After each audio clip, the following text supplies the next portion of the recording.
তাহলে আজকে আমরা হরকত বিষয় শিখব। কি বিষয়? আমরা আগামী ক্লাসে বা গত ক্লাসে আমরা শিখছি মুরাক্কাব। কি শিখছিলাম? তা মুরাক্কাব শেষে আজকে আমরা যেহেতু ক্লাসে আসছি হরকতের ক্লাসে। কিসের ক্লাসে? তাহলে আজকে আমরা হরকত বিষয় আলোচনা করবো ইনশাআল্লাহ। তাহলে হরকত প্রথম হচ্ছে এক জবর এক জের এক পেশকে বলা হয় তাহলে জবরের পরিচয়টা দেখেন, উপরের যে কোনাকুনি সোজা টান টান নাম জবর, নাম কি? জেরের পরিচয় নিচের যে কোনাকুনি টানের নামটা হচ্ছে জের, নিচের কোনাকুনি টান নাম হচ্ছে কি? জের। উপরের গোল মাথা টানের নাম হচ্ছে কি? পেশ। তাহলে এই জবর জের পেশ, জবর হয় উপরে, জের হয় নিচে, পেশ হয় উপরে। পেশের মাথা হয় গোল, পেশের মাথা হয় কি? গোল। তো ঠিক আছে, এই জবর জের পেশ আমরা এমনিতে আঞ্চলিকভাবে যেরকম আমাদের নাম থাকে সেরকম এদের নামও হচ্ছে জবর জের।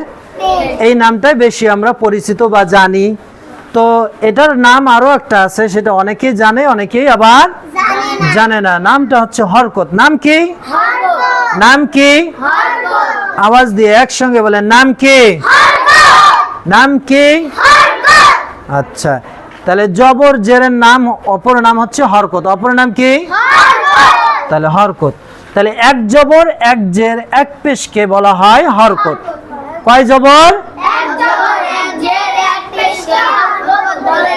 এক জবর এক জের এক পেশকে হরকত বলে। আপনারা সবাই বুঝছেন তো কাকে হরকত বলে?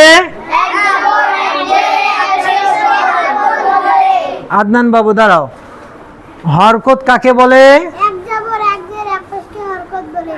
আবার বলো, কাকে হরকত বলে?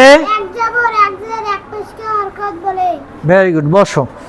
এরপরে লাবিব দাঁড়াও, হরকত কাকে বলে? এক জবর এক জের এক পেশকে হরকত বলে। এক জবর এক জের এক পেশকে হরকত বলে। আচ্ছা বসো। রিফাত দাঁড়াও, হরকত কাকে বলে? এক জবর এক জের এক পেশকে হরকত বলে। সামিউল দাঁড়াও, এক জবর এক জের এক পেশকে হরকত বলে।